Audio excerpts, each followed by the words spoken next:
Hello and welcome in to the $500 to $5,000 challenge on Sorare. I am back with our fifth episode to kind of check in on what's been going on and fill you in. So I think we should just get right into it. So last week, we ended with talking about possibly buying a team to compete in that weekly challenge where they had a unique up for sale, and I did end up doing that, and it has probably turned out pretty bad. So let's just look at our results from last week. We had our All-Star Limited team, which was mostly our Puma stack with the Hartberg guy that we ended up buying at the end of last episode. Puma's game got canceled because of the violence at a match in Mexico. So obviously that lineup went with that. We're going to skip over my shitty All-Star Rare team that had a very cool 2 DMPs. Champion Asia, we had this team here, Sanfries, as our defensive stack. They did okay. Obviously, we're going to want more points out of our captain here than 45 on their best weeks to really challenge for, tier 2s, tier 1s. And then our offensive side, Consadole, had a pretty decent matchup with Avispa, and they were terrible in that game. So I'm a little worried about these two guys. Consadole was pretty good last year, and it's possible that they are not any good anymore. We shall keep an eye on that. Then, like I said, we ended up buying a team to play in this weekly challenge. We had some money left over at the end of the episode, and I was able to find DC United players cheap enough that I could build a team. Obviously, the team I built, I thought, top reward we could win probably was like that tier 2 super rare somewhere in there, which would have been like 15th place or something. We were definitely not challenging for first place with this particular lineup. We had this goalkeeper that was under 45 last 5 average, who was in an okay matchup at home. They end up losing 1-0 in a very late goal. And then we bought the rest of this DC United stack because they're playing the worst team in the league, Cincinnati. Bought 2 center backs. This guy was insanely cheap. Let's see. Heinzike was $10. And then Nahar was 19. Nahar actually has 100 in his past. And so, he had some decent upside. Heinzike was just a center back play on a team that was likely to keep a clean sheet, which they did. Then we bought Julian Gretel. This was a terrible buy. I bought him for, let's see, it's embarrassing. I bought him for $98, and I think he's selling today for like 30. So we're going to be holding on to Julian Gretel for a while. That's okay. I like Julian Gretel. He actually plays more like a wing back. He's not really a midfielder, but he takes a lot of the set pieces for DC United. I captained him in this lineup because I thought there was a decent chance that he had an assist off either a cross or off a set piece. He has some downside because of a lot of crosses, which are possessions given away and so rare, but he has a good decisive upside in some games. He also just connects inside the box quite a bit, and so can score really well on so rare, but they only scored 1 goal, and it was a PK goal. And then I bought Griffin Yao for a couple of reasons. He's a U23, so I can hold him for a while for that purpose. He is a starter with DC this year, it looks like, even though most people aren't thinking of him as a starter. It's possible that when some of their other options come back, he goes to the bench, but he's an 18-year-old kid, has a lot of upside. So, and was trading at, let's see, when I bought him, $50. So for a forward, that's decent. And he did not end up doing anything or scoring a goal or anything like that. That was the main goal I had when buying him there. So yeah, mostly painful last week from an SO5 perspective, and I think I have some ideas to why that is. I think I've probably been spreading myself a little thin over lineups here. I've really just bought a bunch of stacks to try and play in as many leagues as possible in the limited division instead of building like really, really good lineups. And so that kind of limits you on the SO5 perspective. Obviously, I've done decently well with the trading. Like we started out with $500 and now we have 3 to 4 playable teams each week, so that feels pretty nice. But I would like to start winning a couple rewards as well, and this is 2 weeks in a row now that we don't have any rewards. So we're going to be thinking about how to approach the SO5 side of things going forward, and really trying to win some rewards with these guys. At this point, we do have a decent set of players. We don't have a lot of like absolute studs, and as you could see, a lot of the guys are selling now for less than what I bought them for. So I am kind of stuck at the moment, I think, as far as trading goes. Like all of these guys are here. Let's get my rares out of here. And then Bayander, remember, I just bought to try and flip, still trying to get that to pay off. A lot of the guys are selling below what I bought them for, and so I'm not really that interested in selling them at the moment. Some of them obviously have gone up just from form, but as you can see, a lot of my guys are selling below, and so these are some guys that I think we're gonna have to hold for a bit and hope to win some rewards to recoup some of that loss, or hope they hit form, or hope prices go up, whatever it is. But this week there's not going to be a lot of maneuvering in selling guys. The one team, as you can see, that I'm kind of interested in selling right now is, I would like to sell some of my Pumas guys. I think, like, as you can see, Juan Dineno is almost double what I bought him. Leona Lopez has gone down significantly. I'm fine with holding him. He is more of like a stud player, and I'm sure long term we can use him to win some rewards.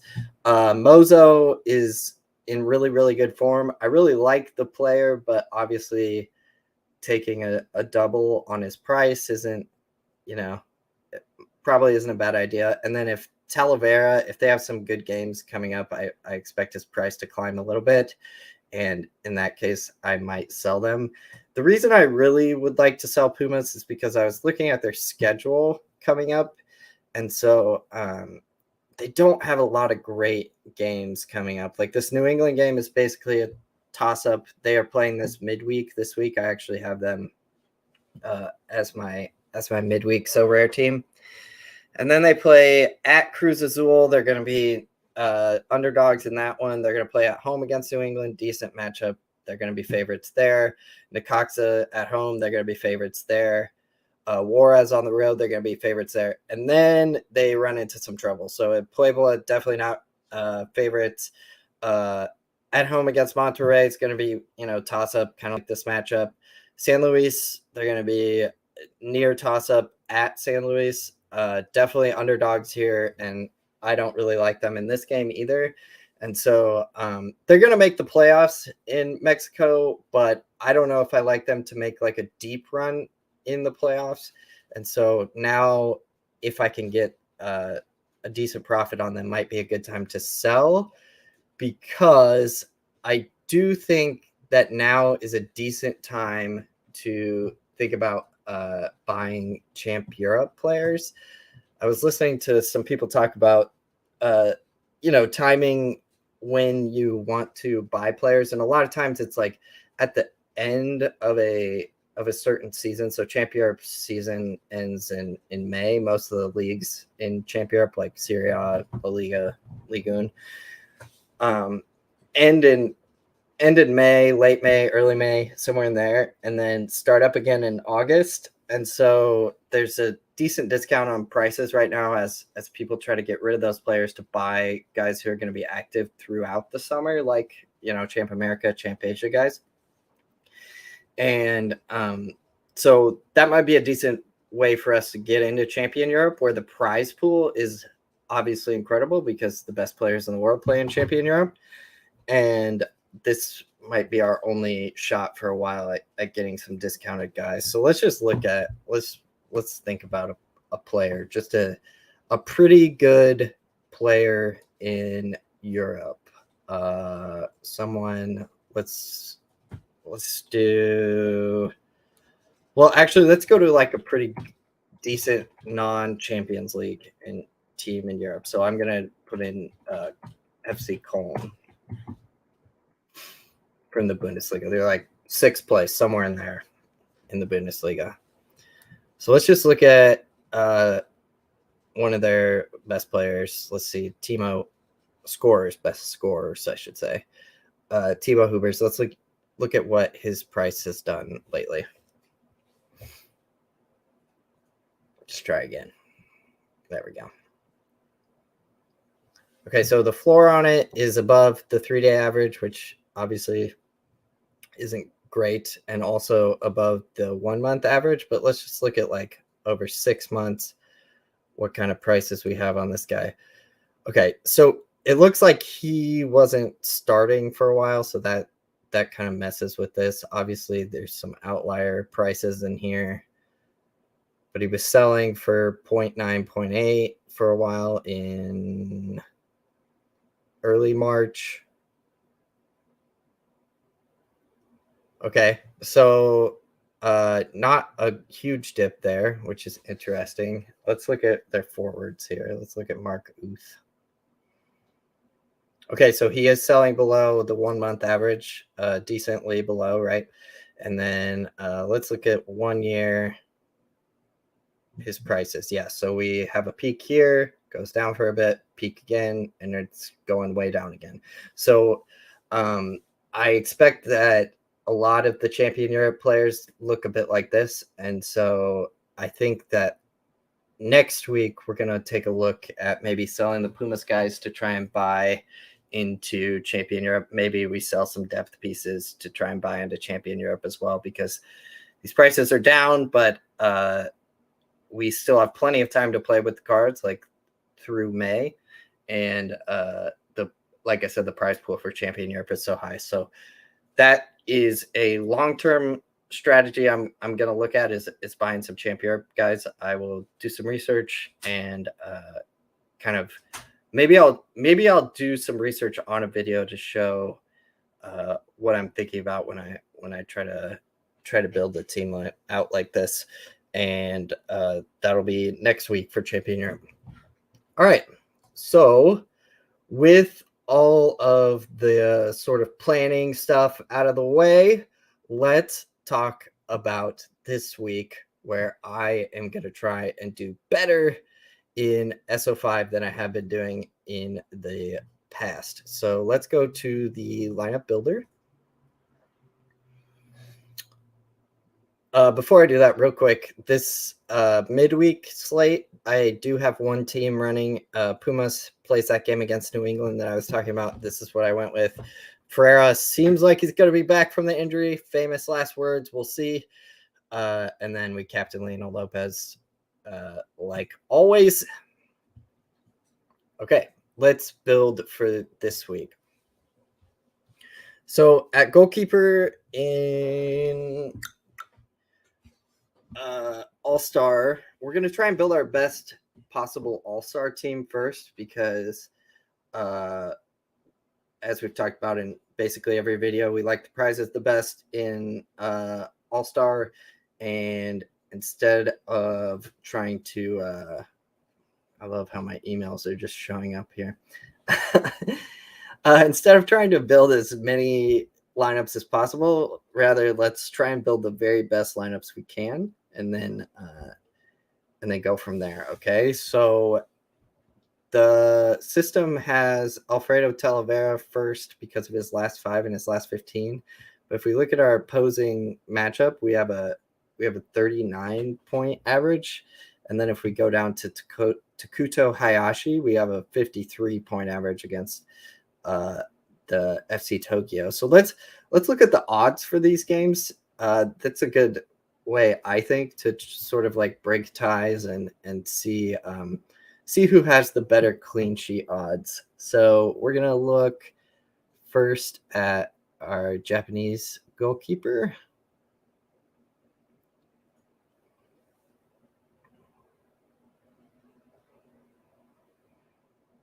And the game is FC Tokyo at Sam Fries. So FC Tokyo is at home, it looks like, in this game. Sam Fries is going to visit. They are plus 222 underdog. Let's look at the clean sheet odds here. Oh, that's correct score. Double chance. Here, let's just go to a sports book and go to soccer.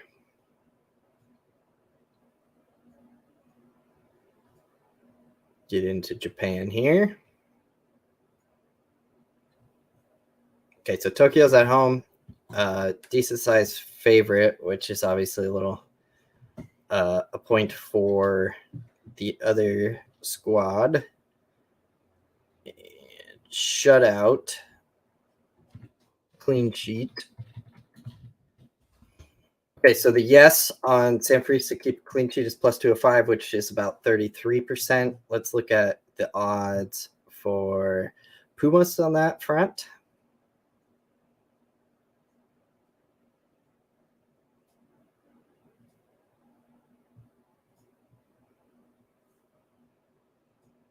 Okay, so Pumas is on the road. They are a half goal underdog. So again, they're probably going to. Okay, so their yes is significantly lower than Sam Fries. So we like Sam Fries better there. Let's just check in on Rostov, who is visiting at Rubin Kazan. So let's check in on Sergei Pesyakov's chances at a clean sheet. But it looks like we're probably going to play that Sam Fries stack here. Russian Premier League is going to be in Europe.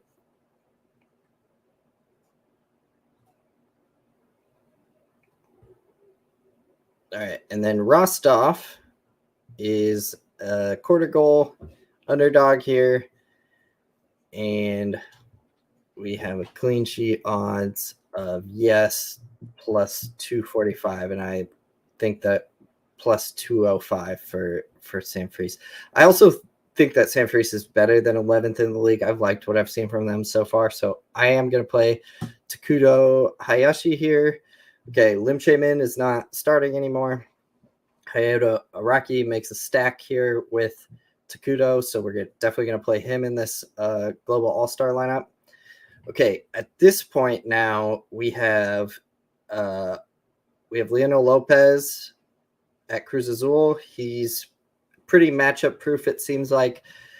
Yoshie Kamai plays the first team in the league, and they've played bad. I don't want to play him there. Washington is home to Chicago Fire. They're definitely going to be a favorite there.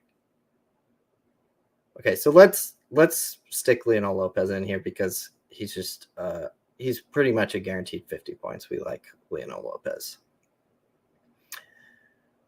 Forward wise, I think it's going to be Juan Dineno, especially with Leonel Lopez in the lineup. Just, a fine chance that he assists a goal on Juan Dineno. It's not likely, but it could happen.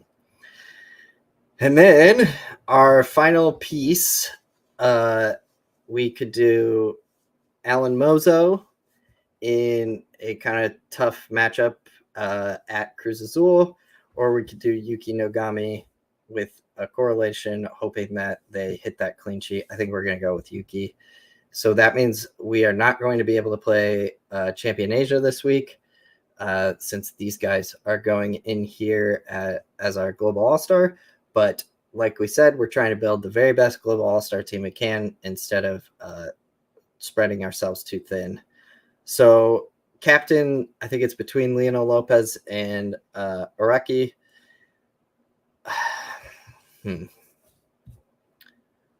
I do think that I want to captain Araki here. Obviously, this lineup depends on Sanfrecce having a clean sheet, and in that situation, I think Araki could score a little bit higher than Leona Lopez. So we're gonna captain Araki, I think. Sometimes it's better to ask yourself, like, how does this lineup do well? Tell yourself the story of how a lineup does well and then choose your captain, rather than like, all right, this guy has the best last 5 or last 15, so we're just going to stick him at captain. At least that's how I like to do it.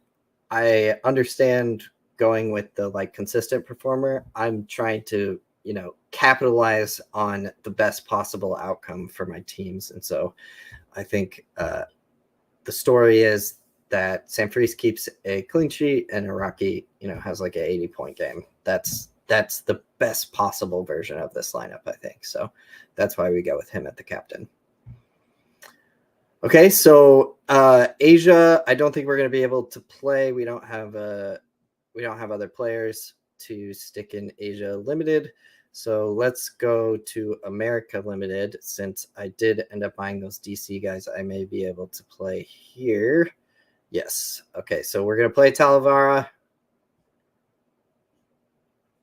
We are going to play Mozo with Talavera because it becomes a stack that way. Well, actually, let's think about it for a second. No, I don't think we have to think about it that much. For this lineup to do well, we're going to need a decent Pumas stack here, and so we're gonna play Mozo. At midfield, Lopez is already picked, so let's take him off. We don't have this Griffin Yao midfielder card. He's our forward, actually, so we're going to play Gressel because he's the only option. Then we're going to play Yao at forward. And our final spot will be between Nahar, Ferreira, and Heinz Ike. I would like to play Ferreira here to complete the stack, but I don't know if he's healthy. It seems like he is. I've read a couple of articles. Obviously, I don't speak Spanish, so I'm just like doing translates, but it sounds like they expect him to be ready for this game on Tuesday. And if that's the case, then I would expect him to start at the weekend, but we don't know that for sure. So I'm just going to play the auto pick here, which is Nahar at home in a good matchup. I think that's totally reasonable as well. And then let's look at what we could do at captain. I think Mozo's a good one. Obviously decisive dependent, but also could get the clean sheet with Talavera. We're going for the high upside swing rather than the safety net of a tier 3 in America Limited, because tier 3s in America are not worth much. Okay, and the other spot that we are close to a team in, I think, would be Challenger Europe. We have our goalkeeper, Pesikov, with the stacked Otsipenko. They had a decent-ish clean sheet. I think it was like plus 230, so whatever. We had these boys from Hartberg who are in a nice matchup against Cashpoint, who are the worst team in the league. They are on the road, though. Okay, and then we don't have a forward to play here, and I only have 50 cents to work with. Who do I have left to play just generally? Or who is not in a lineup yet that I have that I could maybe sell to try and pick up a forward? Let's go look at my gallery quick.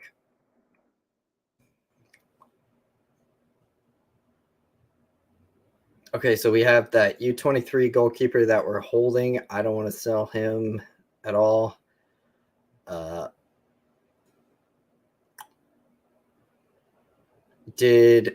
We did play Yuki Nogami this week. We don't want to sell Ferreira. We could sell Heinz Ike. I'm not married to this like DC stack. It was just as a quick play there. So let's actually go list Heinzike here, because he has gone up a little bit in price, and we'll take that.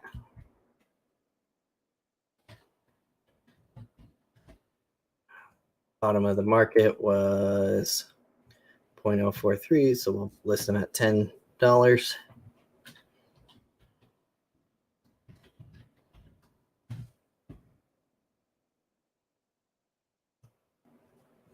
Midfield. Oh, we're not playing Kamai this week. I'm not going to sell him at a loss, I don't think, to try and buy a forward. Am I going to sell Karaki at a very slight loss to try and buy a Champ Europe or a Challenger Europe forward? I think it's.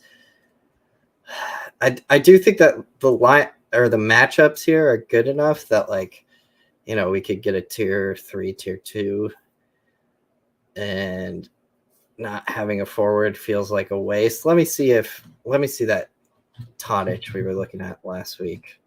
What's his price like? What do I gotta get to get him? 0.088. So if I sell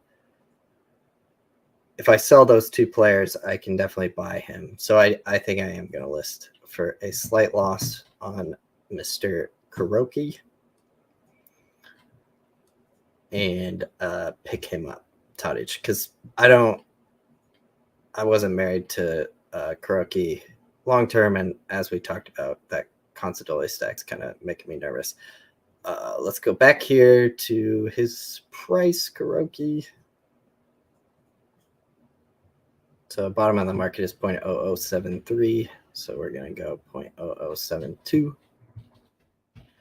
and take a $2 hit on Mr. Kuroki. Okay, so I'm going to sell those two guys and put Tadic in this lineup. He is the main goal scorer for Hartberg.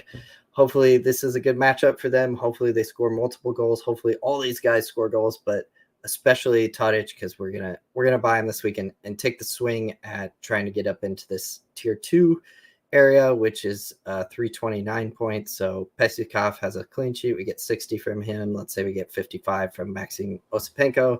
115. Let's just give him his last 15 average, 52, 51, 103. So now we're at 218, and we are going to need a monster game out of Mr. Tadic or a monster game out of one of these guys.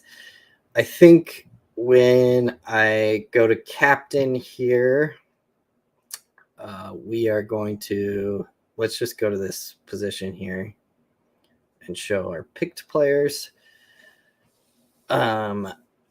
So we could captain Heil, we could captain Kynes, we could captain Osipenko, or we could captain Tadic. I never like to captain forwards, especially goal-dependent forwards like Tadic seems to be.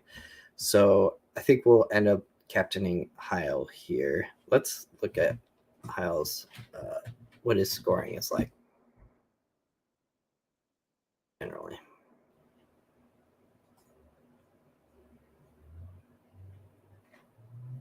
Okay, so here's one of his better games. He has a decisive 6.7 all around.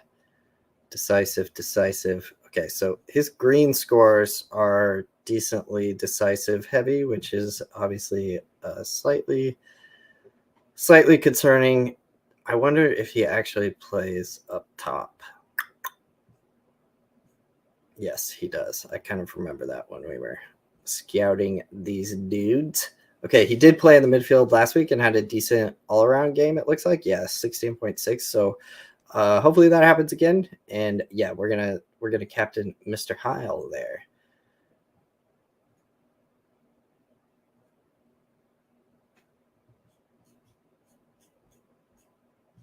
Okay.